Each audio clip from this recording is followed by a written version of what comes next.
Incontax, a un lado la pena y gane con Mena. Contáctenos ya.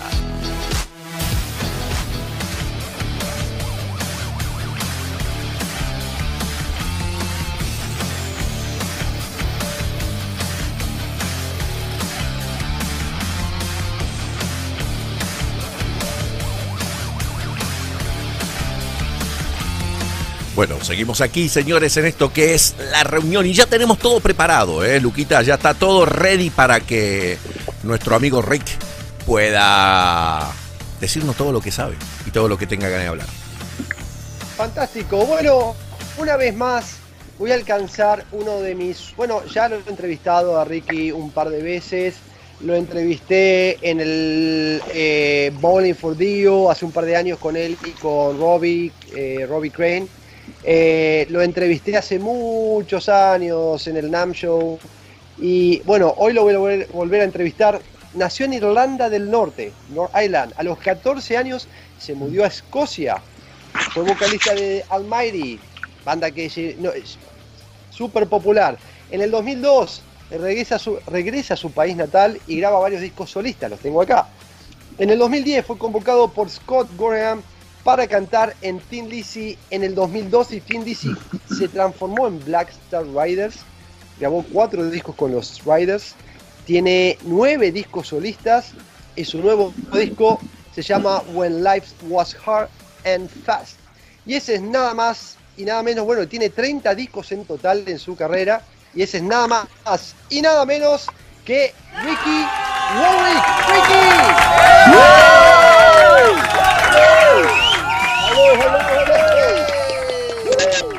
How are you doing, brother?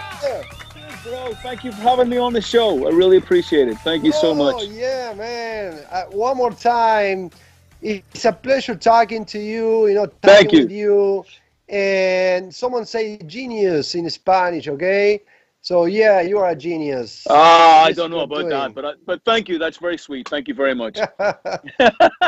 Yeah. Where are you based in LA? What area are you living in LA? Man, I'm on Beverly Hills. Oh, nice. From East Belfast to Beverly Hills, right? And everything in between. That's amazing. I mean, yeah, I love Beverly Hills. You know what? Usually I go to the Franklin Canyon Reservoir. You know the place where the lakes, ponds, nature, Yep, Franklin Canyon. It's beautiful up there. We go up there hiking sometimes too. It's beautiful. Yeah, I've seen many guys, many friends randomly in the same place. Right. It's right here, Yeah. So I came green because this is my favorite color. For Ireland. Yeah. And Mexico, they playing green too, right? The soccer team, the same as Ireland, right? Exactly. Yeah. Mexico. Yeah.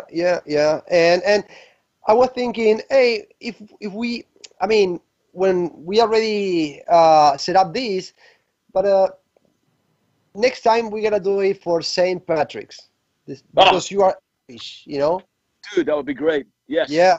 100%. Yeah. So we want to talk about the new album. Tell us about. I'm gonna have it. Okay, Chip is gonna send a copy soon. I'm gonna review it, but now just your words. Tell me about the new album. The new album is out today. Little Blast Records. Today. It's out today. It's available everywhere. You can obviously stream it. You can get physical copies. You can get vinyl. Nuclear Blast Records. It's on all the sites, the usual sites. The album was co-produced by myself and Keith Nelson. People will know Keith Nelson from being in the band Buckcherry. Yeah. And so Xavier Muriel played drums on the record too, and Robbie Crane from Black Star Riders and Vince Neil's band and Rat and all those good bands that Robbie's been. He played bass guitar on the record. So I had a great lineup, and we recorded it in 2019 before the pandemic, before all this happened. We recorded it, and I'm very proud of it. I co-wrote a lot of the songs on it with Keith Nelson too, and it's a great in-your-face rock and roll album. It really is. Anthemic, big choruses, fist in the air. Bring it on. We're gonna be showing right now. Let me see. I have a few videos while we were talking. The problem with social media is we cannot play the songs. In some time, maybe we're gonna do just no social media, choose the website, choose the Roku and whatever we are going. Yeah. Yeah. So we can talk and also play music, you know, because it's very frustrating for me not promoting well your music. I'm and, sure. and everybody else. Yeah, absolutely. I understand. Yeah, that may not. So suck. we're gonna see. Yeah, we're gonna see. Meanwhile, when life was hard and fast, the video "You Don't Leave Me," and then a Black Star Riders video. And so, what about the name of the album? The title from the album?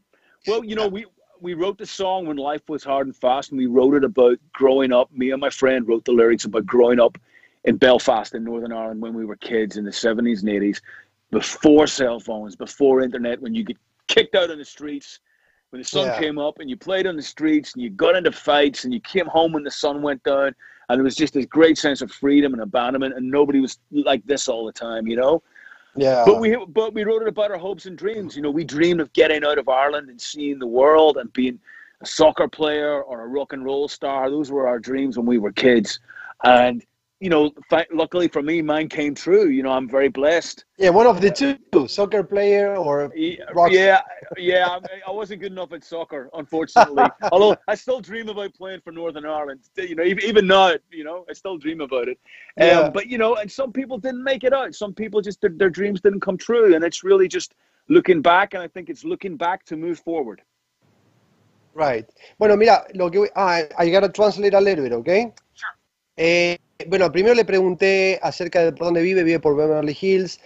Hablamos de donde suelo ir a caminar cuando quiero despejarme, que es el Franklin Canyon Reservoir, que está buenísimo y él suele ir también a caminar. Hablamos un poquito del disco, es un disco bien de cuando él era chico y los chicos iban a jugar afuera y podían estar, como decimos en argentino, potreando toda la noche, todo el día hasta que se acababa el sol. Hoy en día los chicos están encerrados, están con las computadoras, no hacen nada, y es un poquito representación el nombre del disco es un poco eso, ¿no? Cuando la vida era mucho más excitante y no tan digital. En el disco, lógicamente, lo produce Kid Nelson y también toca en la banda él. Toca Xavier Muriel de Black Cherry, los dos son de Black Cherry, y su amigo Robbie Crane, que siempre están juntos todo el tiempo, tanto Ricky y Robbie, siempre que los he visto creo que la última vez que los entrevisté estaban juntos. You know what, the last time that I interviewed you was at the bowling, and I think it was you and Robbie. You are always together, right? Yeah, he's one of my closest and dearest friends. I love him so much. And you know, Robbie is such a good soul and a good, positive guy to be around. And he's funny. He's so funny, man. He just cracks me up. I love being in a band with Robbie. You know, I love going on tour with him. I love having him on the tour bus. He's just a good, solid, positive guy. And when I did the solo record, you know, when you do the solo record, maybe you don't want people from your band to play on it. You know, you want to use different people, and I do. But with Robbie, he breaks that rules because I love him so much. I'm like, I don't care he's in Black Star Riders. You still have to play on my solo record because I love you so much, bro, and you're such a badass bass player. Robbie's the best, man. He's my brother from another mother, man. I love him so much. Oh, that's amazing.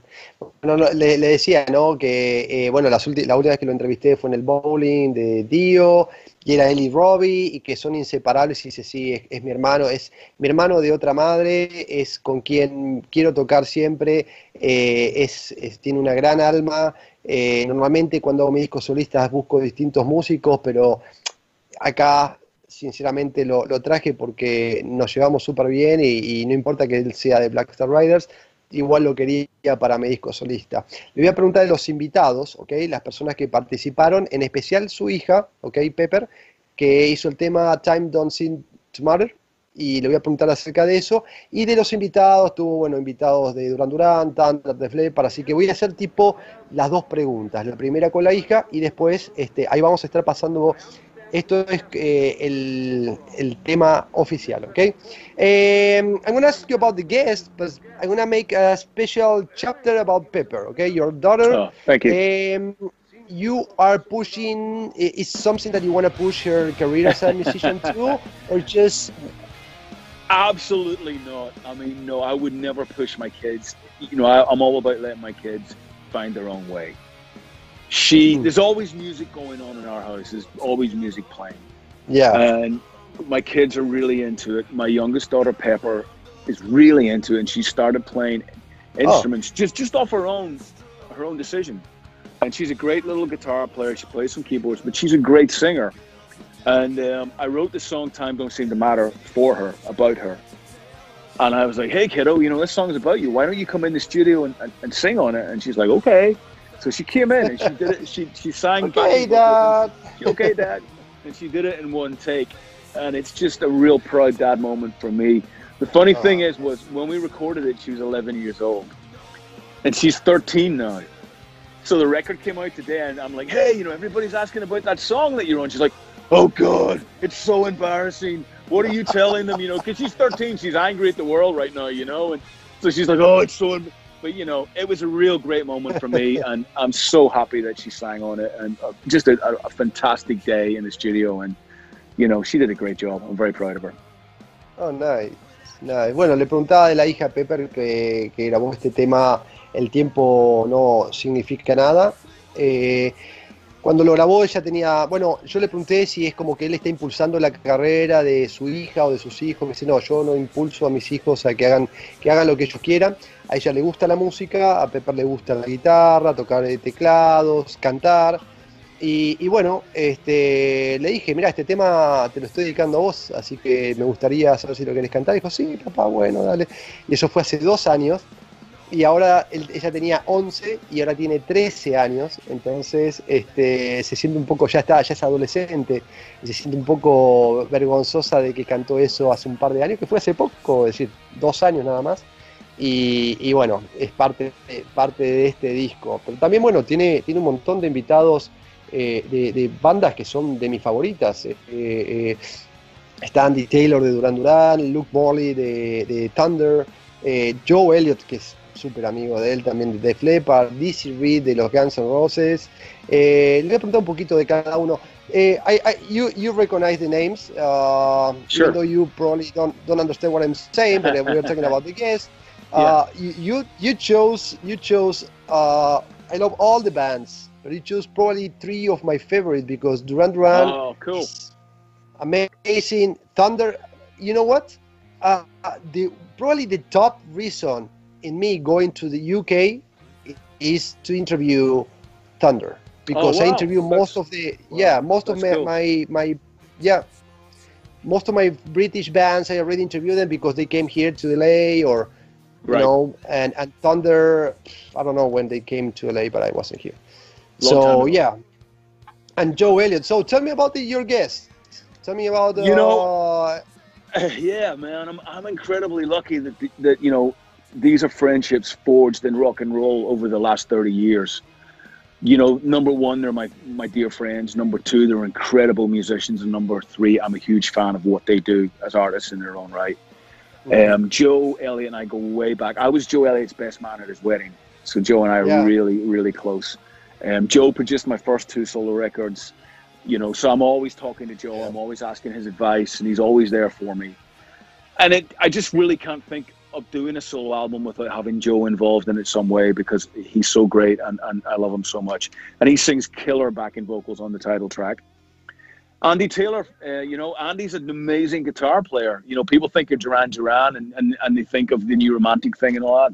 But Andy did the Power Station, which was amazing. Yeah.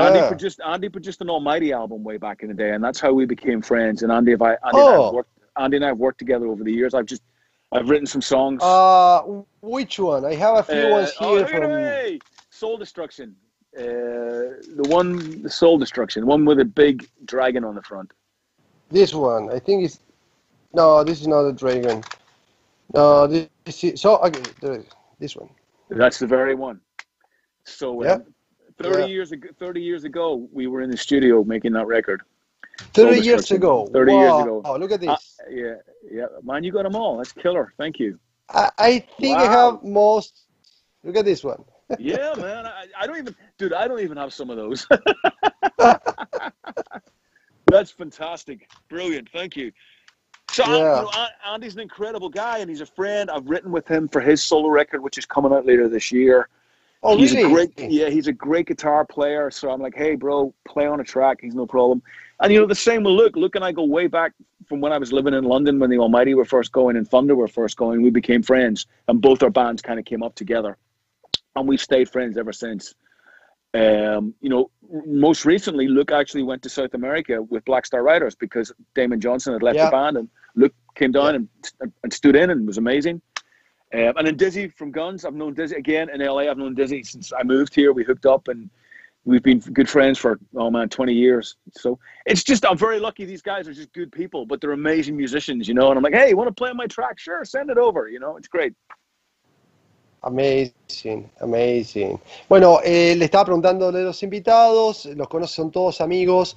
Andy, aparte de, la gente lo conoce por Duran Duran, pero también estuvo en The Power Station con Robert Palmer y John Taylor.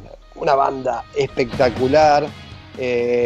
También ahí estamos escuchando el otro tema del disco. Ahí está Bobby, ahí están los chicos, está Kid y Xavier en la batería.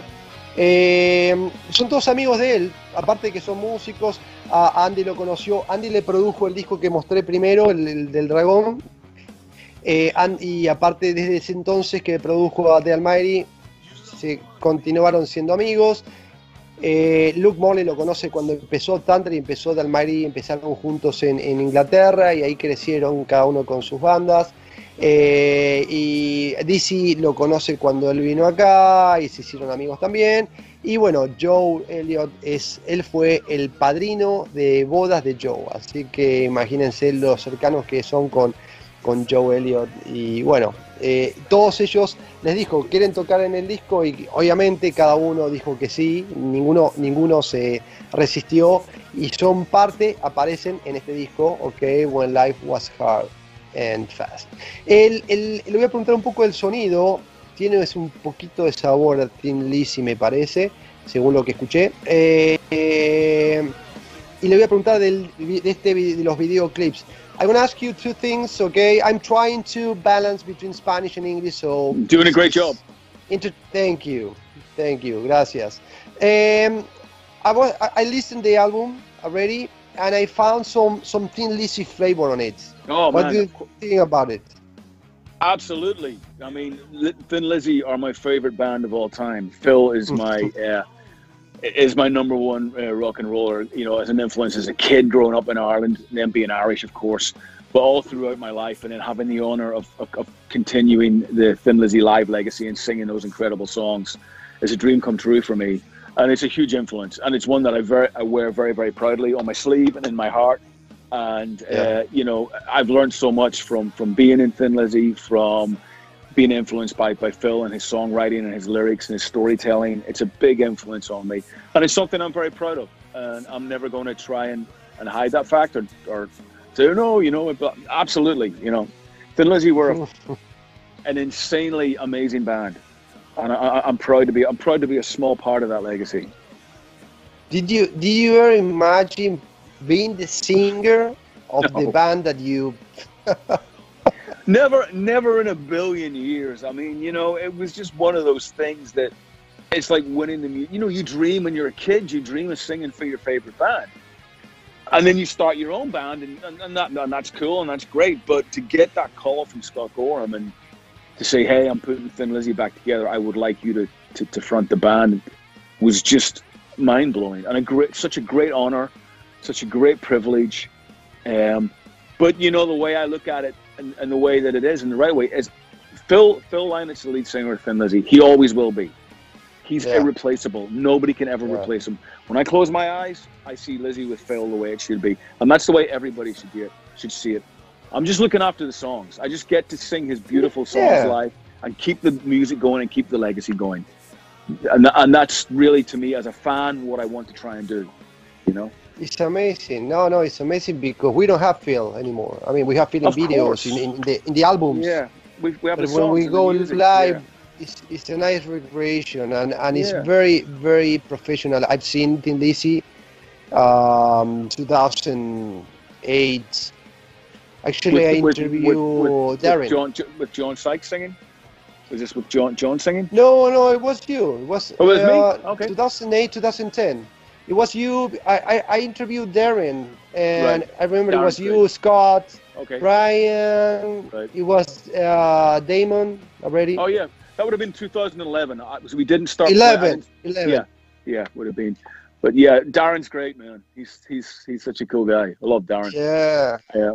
Yeah. Bueno, le preguntaba un poquito que el disco definitivamente tiene sabor, tiene esa onda. Thin Lizzy es su banda favorita, Phil Lynott es su ídolo máximo y él no va a esconder eso de que él realmente le gusta Thin Lizzy y le encanta que su música siga esa corriente, esa idea. Le pregunté, que salió de la nada también, qué loco, ¿no? Porque terminar cantando en tu banda favorita, en Thin Lizzy, siendo el cantante, me dice, mira, el cantante siempre va a ser Phil, así que no acá no hay ninguna idea de reemplazarlo, simplemente lo que quiero es, sus canciones son magníficas y es una manera de homenajearlo, es una manera de revivir esas canciones para las personas que pueden verlo. Yo le decía, claro, la gente obviamente no está Phil vivo, ya se murió hace muchos años, si bien tiene los videos y tiene los discos, de repente en vivo es una también buena manera de poder disfrutarlo. Ahora vamos a seguir hablando un poquito de Thin Lizzy, pero vamos a volver al disco nuevo. Okay, we're gonna talk about Thin Lizzy later, maybe a little later, but we're gonna go back about this album because, of course, the clip when live when live was hard. Tell me about the clip. How do you come with the idea of using all content, visual content? So the clip, as you can see, has got very old racing cars from, and this race that is shown in the video clip is from the 1930s. And this race was huge. It was like a Formula One race back in that time. Maybe 250,000 people would come from all over the world to watch this race. And it was on a road race around these country roads in Ireland. It wasn't on a circuit. And the track the track went past my grandfather's farm, and he used to rent the field out to the spectators to watch the race. And the front cover of the album, as you can see, is a crash happening on the corner of that field back in the 30s on the family farm. And I was able to find all the old footage and all the photographs, and I was able to use them for the video and for the album cover. So it has a real personal connection to my family, the race and everything. So yeah, it's wonderful. It's all come. So you say the race was your father's race? Well, no, my father had a farm that was on the actual race course. Oh, okay, now I get it. And so he would say to people, "You want to watch the race? You pay $2, you stand on the field, you see the race." Back in the 1930s. And the 30s. Yeah, wow. So these drivers would come from all over Europe and all over the world to race their cars, and people would come from all over the world. And the race ran from 1928 every year until 1936. So I heard the stories from my father and my grandfather when I was a little boy about this crazy race that used to happen. So I became fascinated by it, and I want to find more. I want to find the history, and I was able to find all this great film and this photographs and of my grandfather's farm and the whole thing. So really cool. Really cool to find that all. Bueno, el video que vimos, el de las carreras, ¿ok? No el que estábamos viendo mientras él hablaba, el anterior, es el contenido era de su familia, tiene tiene una parte muy sentimental, muy cercana a él, porque el video habla... No sé si tenés el video, Fiso, ahí, para que mientras yo hago la traducción, si querés, podés pasarlo unos segunditos, pues este es el otro video, para que sepas. Es un poquito ese. Ese contenido es de su familia. Él tenía una granja, el abuelo y el papá, y les contaban las historias de estas carreras que pasaron entre el año 1926 y 1936, creo, me dijo. Bueno, más o menos en esa época son carreras de verdad. Ellos le cobraban a la gente para que pasen y las vean. Esa es una de las fotos Y bueno, más que nada él quiso recuperar ese contenido y ponerlo para su video de promoción de este último disco.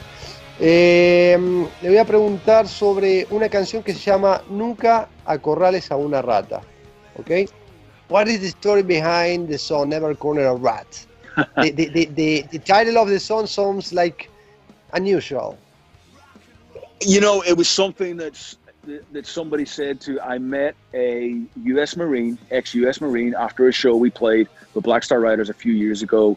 We were on tour with Judas Priest, and after the show, I was talking to some people, and I was talking to this guy, and he was an ex-U.S. Marine, and he'd done a few tours serving his country in Iraq, and he was home now, and he'd done 20 years in the Marines, and he had the post-traumatic stress syndrome, and he was finding life difficult to settle back into after being in the army for so long, and he felt that he'd served his country, and now he was back in his country wasn't serving him and wasn't giving him the help that he needed to recover and find work, and his story was really sad, but it was really interesting. But he was very resilient. He was very like, you know, I'm a fighter. I'm not going to give up. I'm not going to let this beat me. I'm going to fight for myself and other ex-veterans. And I just thought his story was amazing. And something he just said was like, you know, never corner a rat because they'll always bite back. And I thought, that's great, you know. And it just made me think about his story. And I went away and wrote the lyrics just really based on the amazing conversation that I had with him, you know. So that's a real inspiration behind the song. Oh, ok. Bueno, básicamente lo que me estaba diciendo es que él conoció un marín que sirvió para muchos años en la guerra de Irak. Cuando volvió acá, se encontró con que él, después de haber servido tanto para el país no lo apoyó para encontrar trabajo, para volver, para rehacer su vida acá, y en vez de rendirse dijo, no, yo soy un luchador y voy a pelearla y bueno, y salir adelante. Y si bien la historia es un poco repetitiva con muchas personas que van a la guerra y vuelven y el país le dice, sí, el país todo lo que te da que al final no se lo da, le pareció muy interesante la historia de esta persona en particular y por eso hizo esta canción que es Nunca corrales a una rata. Vamos a hablar un poquito de los Riders, a ver si pasa algo. The Swan, the Black Star Riders. What is there's anything going on with Black Star Riders besides the... I mean, yeah, there is. I mean, obviously we can't tour. We wanted to be touring a lot last year because we put the last album out at the end of 2019. So last year we wanted to tour all year, but obviously we couldn't. So we've just decided that we have already written a new record. So hopefully in the summer we will get into the studio and we will record album number 5. Yeah. Yeah. So Black Star Riders very much so is still absolutely going. We're just taking a break while all this craziness is on right now. And, you know, I put my solo record out, obviously. But the summer we will do a new record, and I think that will be out in 2022 for sure. Brand new Black Star Riders. Wow, amazing. You know what? Thank you. I was when I was researching about the Scott, I didn't realize that he was born here, right here in LA. Yeah, he was, Glendale. You know, British. Glendale. Yeah, Glendale. Yeah, Glendale. You know, he's lived in London for 40 years, and he still sounds like he comes from Glendale.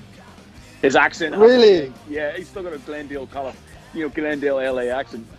It's great. You know, when I met him the year that I interviewed Darren, I thought he was, you know, British. Sure. He and Brian.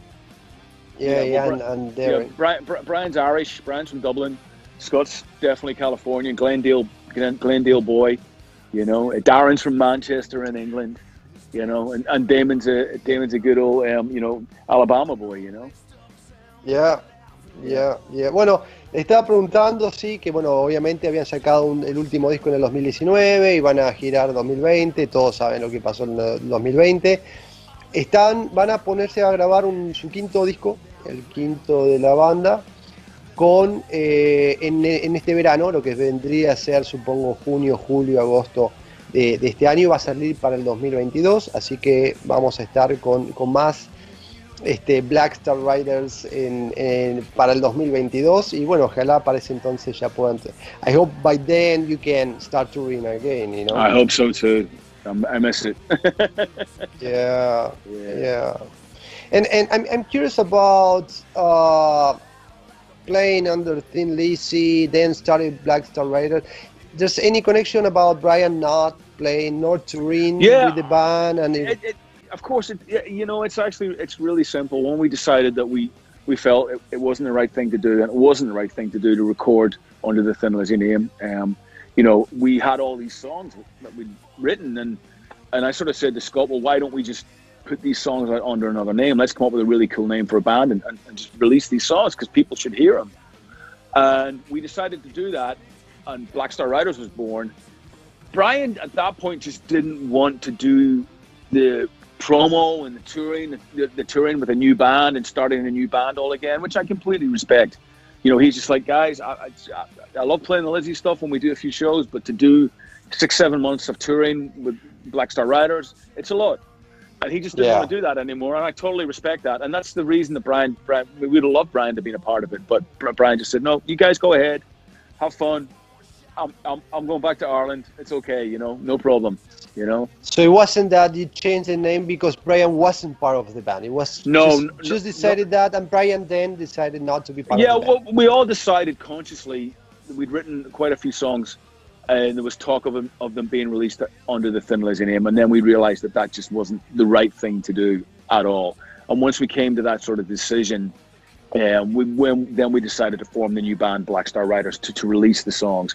We didn't even know if people would like it. We didn't even know if we put one album out. We thought that might be it. There would be no interest. But obviously we released All Hell Breaks Loose and it did really well. So now here we are 9 years later and Black Star Riders are making the 5th record. But Brian was just like, it's cool. I just don't want to be on the road that much. Right. Bueno, le preguntaba acerca de por qué dejaron de tocar bajo el nombre de Thin Lizzy, empezaron a grabar bajo el nombre de Black Star Riders. Me dijo, mira, primero teníamos material y Scott dijo, la verdad, entre todos dijeron, mejor empecemos con un nombre nuevo.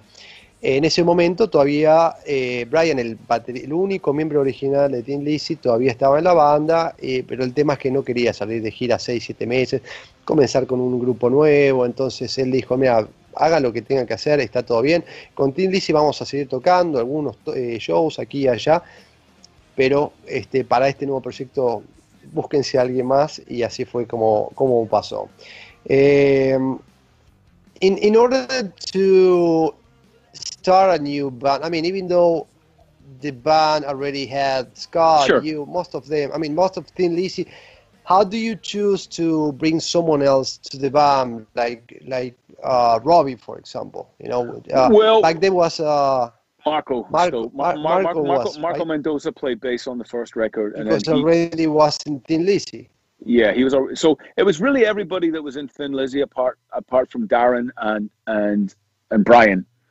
And then we did the first record, and then we had Jimmy DeGrasso came in on drums to fill in and join the band. And then Marco left after the first album, and it was actually Jimmy DeGrasso that suggested Robbie, and Robbie came down and played with us, and within 30 seconds we're like, he's the guy, he's great, and that was in 2014. And that's been it, Robbie's played on every record since then, and so really it was Jimmy DeGrasso who knew Robbie, I think, from their days together in Rat, and Jimmy suggested Robbie would be a good fit for the band, and it was a great call on Jimmy's part because Robbie's, like I said, as you know how much I love Robbie. Bueno, le preguntaba cómo es que deciden, cómo han elegido, bueno, en este caso solo Robbie por ahora, pero bueno, después han habido otros cambios. ¿Cómo es que van incorporando un miembro nuevo? Porque básicamente eran los mismos músicos, incluso estaba Marco Mendoza, que estuvo en X Plus, te mando un abrazo, Marco. Era todo Thin Lizzy, menos Darren y menos Brian. Y dijo, mira, el tema es que, bueno, ya saben que Brian había dejado, tuvimos que traer a Jimmy, elegimos a Jimmy, y Jimmy fue quien nos trajo a a Robbie. Y cuando lo escuchamos dijimos, no, esa es la mejor elección. Y eso fue desde entonces que se volvieron mejores amigos. Y yo sé que él le gusta el fútbol, pero le voy a preguntar un poquito de los hobbies. Do you have any hobby? Do you have any? Do you collect anything? I collect, for example, I collect albums. Sure. With bad singers like this Yes, one here. you've got a lot of bad. You've got Really? a lot of bad albums there. You need to go and burn those, man. Yeah. I have 4 kids. When usually in a normal year I'm on the road 6 or 7 months. So when I'm home, I just want to be at home with the family and spend time with them. Obviously, the last year has been different. I've been home the whole time, and it's been lovely to be home. I like to read. I read a lot of books. I write a lot. I'm always working in my little studio, working on stuff. I love soccer, man. I'm a huge soccer fan. Really? Absolutely. Yeah, I'm obsessed with soccer. Well, I love soccer. My 2 favorite teams are Estudiantes de La Plata and Glentoran Club. It's one from Ireland. I don't know if you know it. You know it? I do know it. They happen to be the greatest football team in the world. Come on, Glens. Really? I love it. I'm joking. I was researching about it. What is your? No, thank you. My local club in Belfast is called Glentoran, and they're a great club. And I've been very involved with them. And whenever I go back to Ireland, I always make sure that I have time to go and see as many games as I can get to. So I like Glentoran. I also like Glasgow Rangers. Who's kind of my other team too, But I watch all the Premiership games, all the internet. I love it, I just love watching soccer. Yeah, since a little kid. Do you still believe in football? Because I used to, but since what happened the last 15 years, it was like, man, I miss growing up in the 70s and 80s. I miss. The game was tougher. The playing surface now is like a pool table. It's so smooth. There's no mud. You can't really tackle anymore these players, which is why I like Glentoran in the Irish League, because the Irish League is still really not money motivated. So it's still very rough and very old school, because it doesn't have the big money that the Premiership clubs have. Listen, there's no doubt about it. The skill level of some of these guys and the fitness levels now in the Premiership is out of this world. But sometimes you just look at these players, you look at them the wrong way and they fall over. You know what I mean? I kind of miss the sort of grittiness and the roughness that it had maybe 20, 25 years ago. Money's changed everything in soccer. Yeah.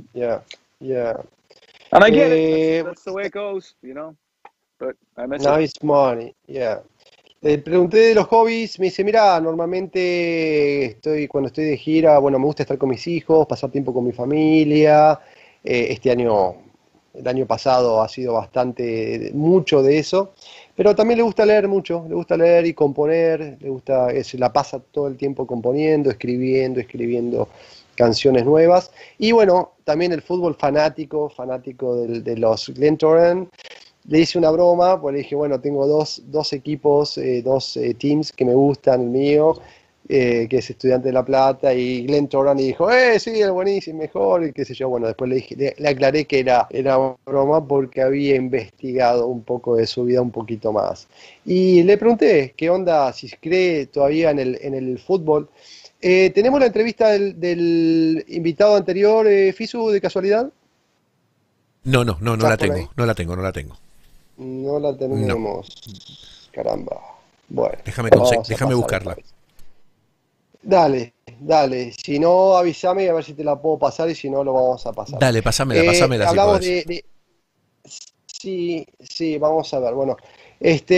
Y también hablamos me estaba contando de su equipo, que cada vez que va a Irlanda le gusta, lo va a ver.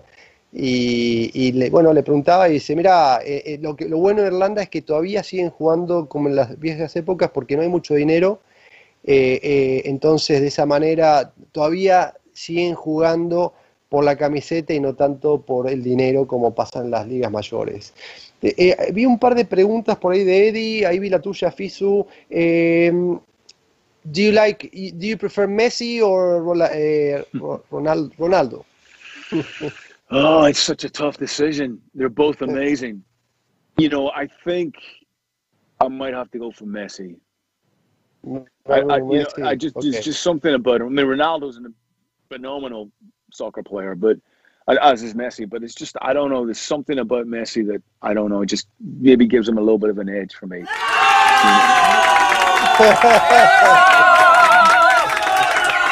You know? Okay. I picked the right guy, right? You want a dinner for 2 people in McDonald's. All right. You know, my favorite player when I was a kid growing up was George Best. George Best? George Best used to play for Manchester United and played for Northern Ireland in the 70s, and he was an incredible player.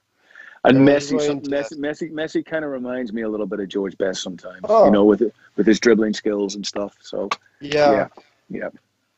Bueno, habrán entendido que eligió a Messi sobre Ronaldo. George Best es su ídolo de toda la vida del fútbol y que Messi le recuerda un poquito la manera de gambetear la pelota un poquito.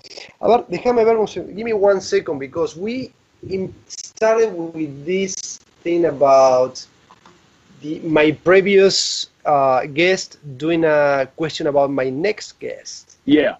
And I thought, no, this is because this is new.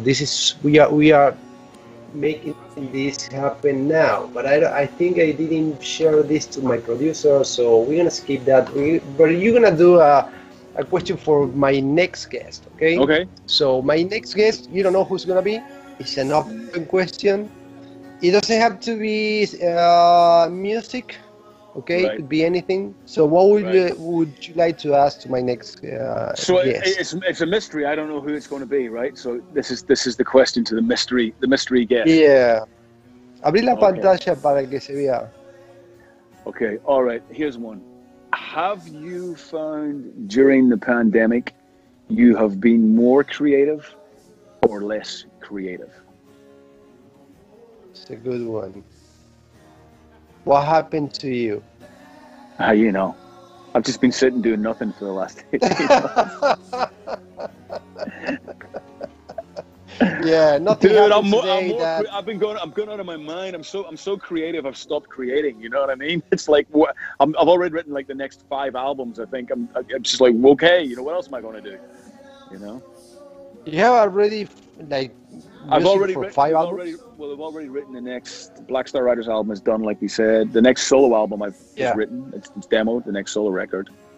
And I've been working on a few songs for some other people, like Andy Taylor, like I told you, and I've just been working on a song with a punk band called Down by Law, a US punk band called Down by Law. I've been working on a couple of ideas for them, so I'll be just keeping busy, man. You know, we can't go anywhere, so may as well get the guitar out and write. Yeah.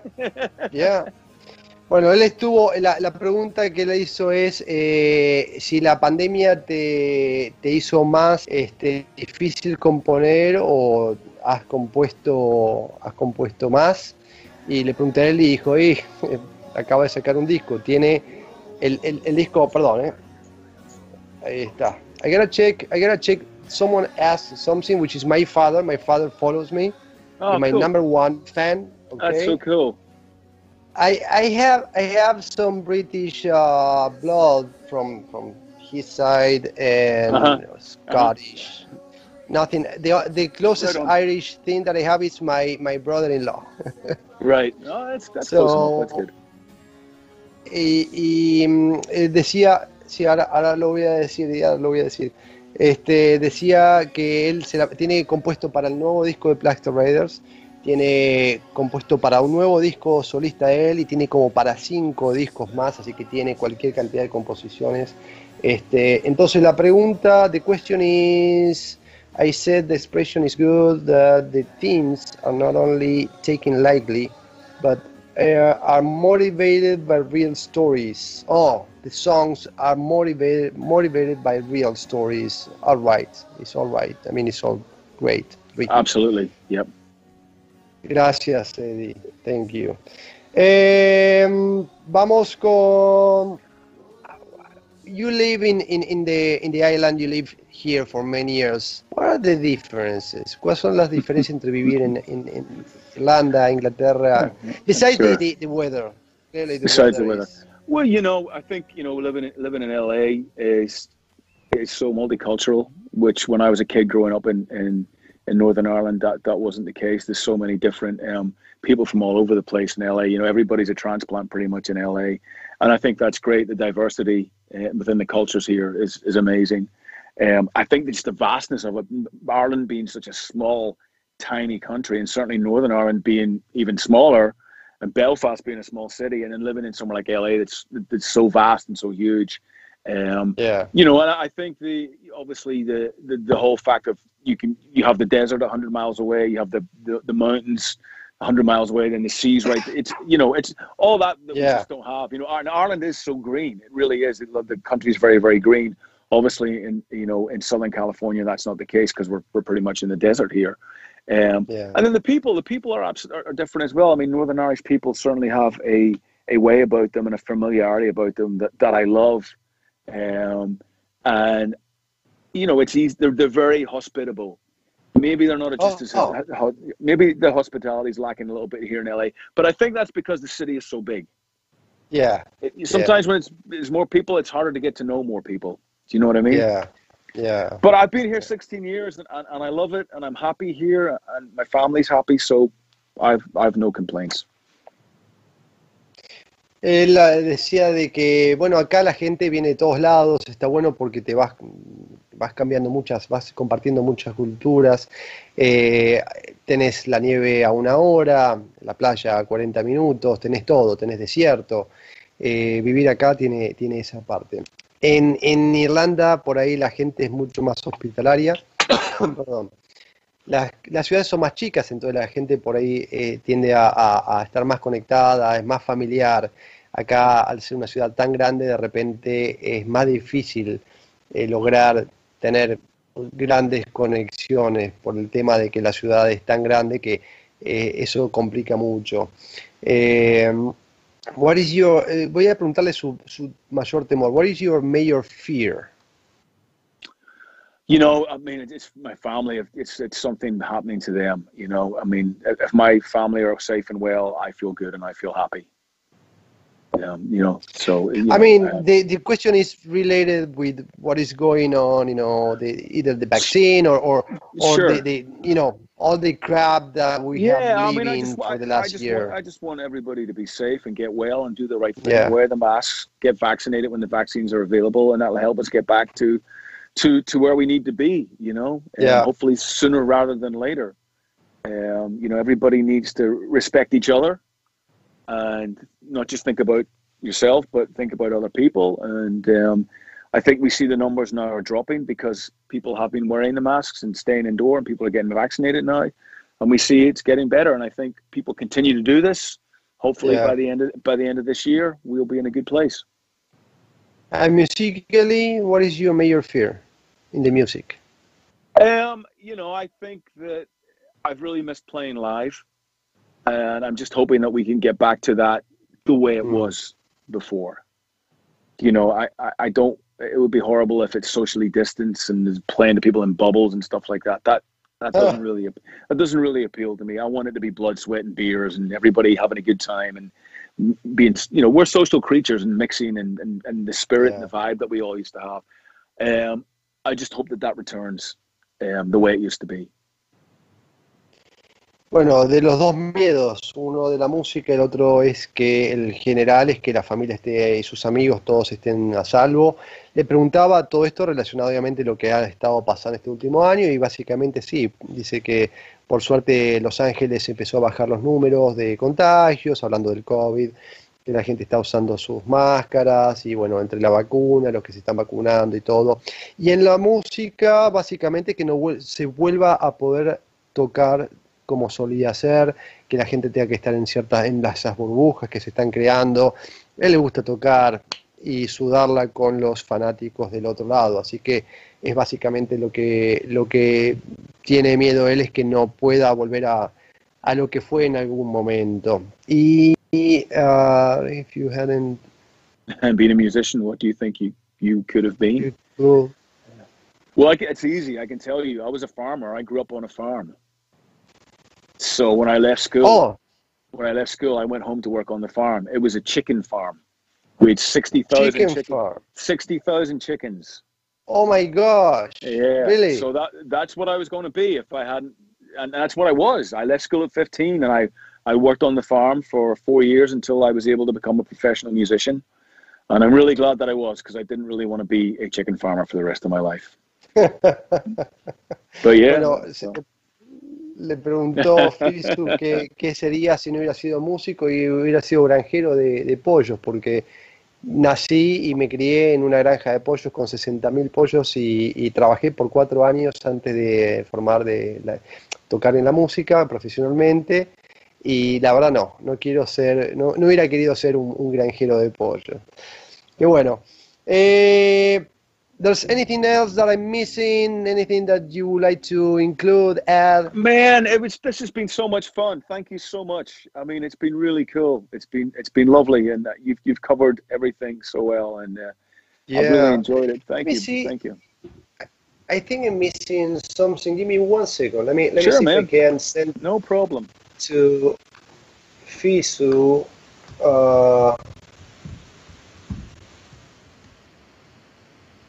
Te voy a mandar, Fisu, por Facebook.